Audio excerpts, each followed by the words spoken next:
America.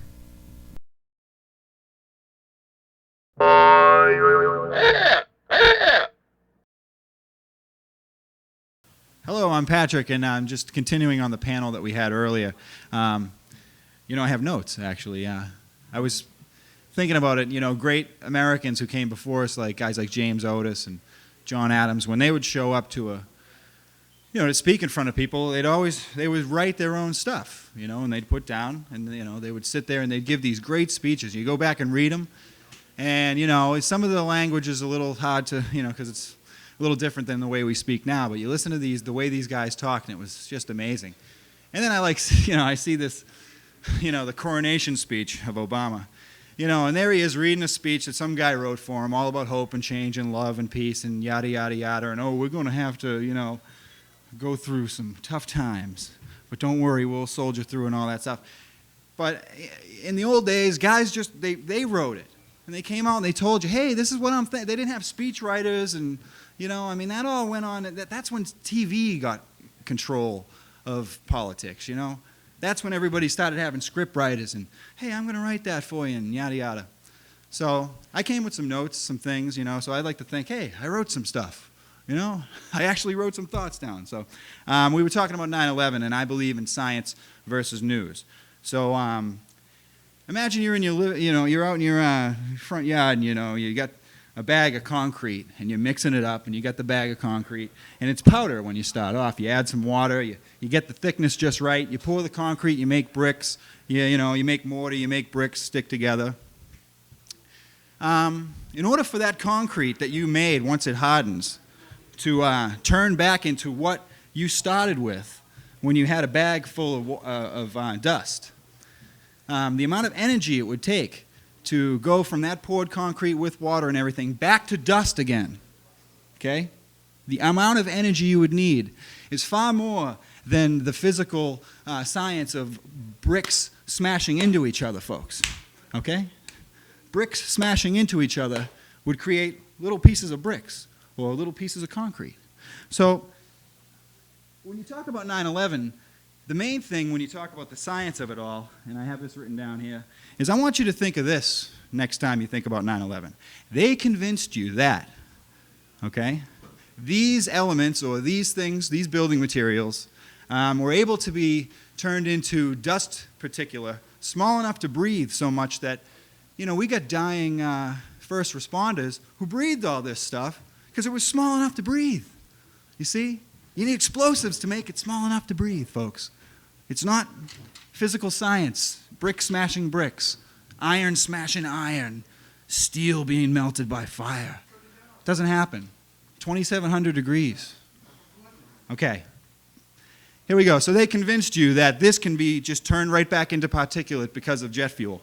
Concrete, regular steel, titanium, wood, aluminum, fabric that they make the chairs and the planes out of, and the fabric in the buildings, really knitted together tight, you know what I'm saying?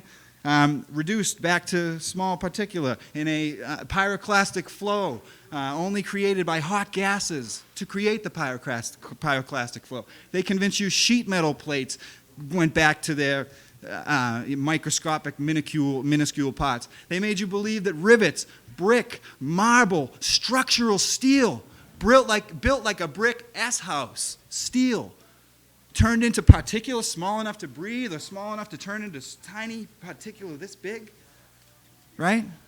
No. Jet fuel, would you get in a plane if jet fuel was that hardcore?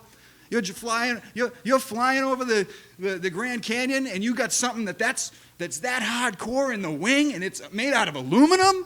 You trust that? You see what I'm saying? It's the science that's in your brain that's already there because you've been conditioned to watch shows like CSI and Forensic Files and all these TV shows.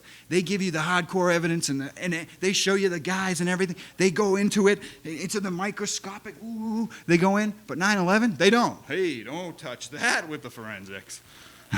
We don't want to go into the minuscule parts of that, because once we start digging into that rabbit hole, it lets out the genie. It lets out Pandora.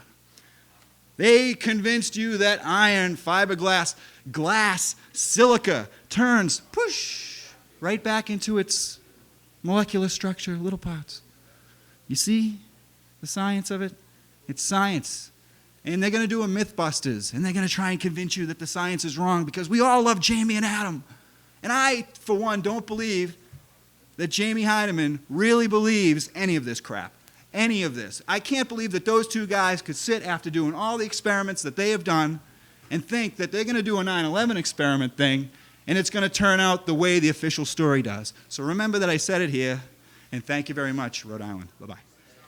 Now, understanding that 9/11 is a very controversial subject, a lot of people lost loved ones.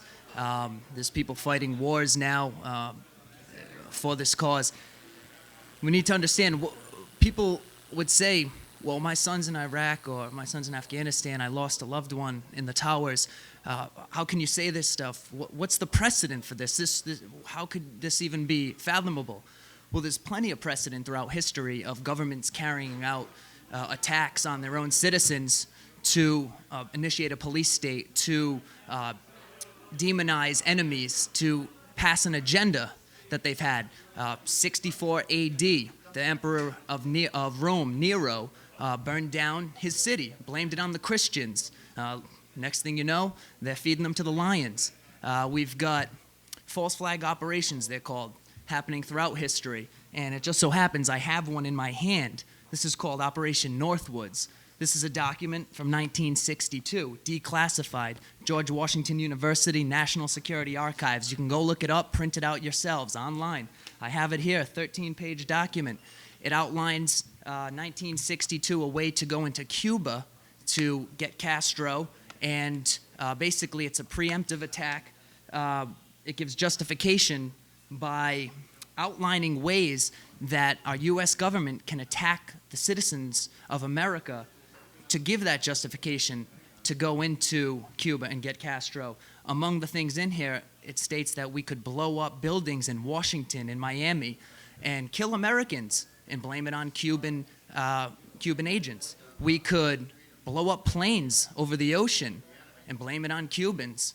We could hire CIA agents to dress up as college students, put them on a plane, send them over the ocean along with another plane that was empty by remote control, blow that plane up, have the plane that was supposedly college students land, and then blame that blown up plane that was supposedly full of the college students on Cubans. Therefore, we have a pretext to go into their country.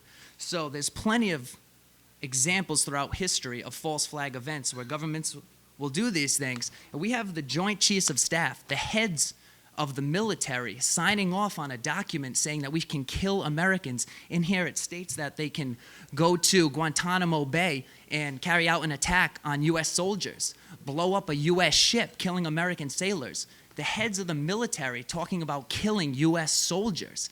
They don't give a damn. They will do this. If there's an agenda, they will do whatever it takes to make it happen. So we need to think about that. This is the precedent in my hand. Look at throughout history, it's happened. This is what happened on 9/11. It was a false flag event, a self-inflicted wound to go into the Middle East, carry out these wars, and by the looks of it, set up the new world order that everybody's talking about now.